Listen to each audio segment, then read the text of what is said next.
അതിലെ സീനില്ലേ പശുവിന്റെ വാല് പേടി ഉണ്ടായിരുന്നില്ലേ? പശുവിന്റെ വാല് നോക്കുന്നതും ഒക്കെ ഈ നമ്മൾ എങ്ങനെയും ഈ സീൻ നന്നാക്കണം എന്നുള്ള ഒരു പരിപാടിയിലായിരുന്നു അത് ചെയ്തത്. പിന്നെ നമുക്ക് വേറെ ഓപ്ഷൻ ഇല്ല. അമൽ നീരദാണ് ഇത് ഡയറക്റ്റ് ചെയ്യുന്നത്.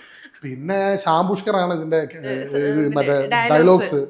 ശ്യാമേട്ടന്റെ മറ്റേ അളിയനായിട്ടുള്ള ഗോപൻ മാഷാണ് അത് സിനിമയുടെ സ്ക്രിപ്റ്റ് റൈറ്റർ.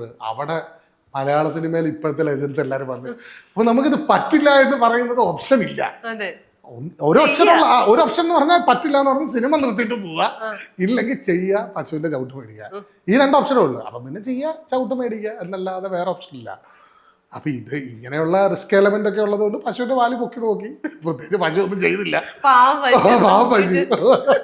പശു വിചാരിച്ചു കാണുമല്ലോ മറ്റേ വല്ലോ മറ്റേ വെറ്റിനറി ഡോക്ടർ ആയിരിക്കും.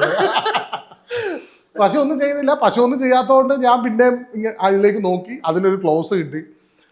ആ സീൻ അങ്ങനെ നന്നായിട്ട് തീർന്നത് കൊണ്ട് ഒരു ടേക്കിന് തന്നെ തീർന്നു. അല്ല പിന്നെ റിസ്ക് എടുക്കാൻ പറ്റില്ലല്ലോ, കാരണം അവിടെ നിൽക്കുന്ന എല്ലാവർക്കും അറിയാം ഇത് ചവിട്ട് കിട്ടുമെന്നുള്ളത്. അപ്പൊ അതുകൊണ്ട് പശുവിനെ കൊണ്ടുവന്ന ചേട്ടൻ തന്നെ പറഞ്ഞു എന്തായാലും അത് പെട്ടെന്ന് തീർന്ന് നന്നായി എന്നുള്ള പരിപാടി. അപ്പൊ അങ്ങനെ ഒരു അതെ, പശു പോലും എന്റെ കരിയറിൽ ഭയങ്കരമായി ഇമ്പോർട്ടന്റ് പാൽത്തു ജാൻവർ എന്നൊക്കെ പറയുന്ന പോലെ ഇമ്പോർട്ടന്റ് ആയിട്ടുള്ള ഒരു ക്യാരക്ടറായിരുന്നു.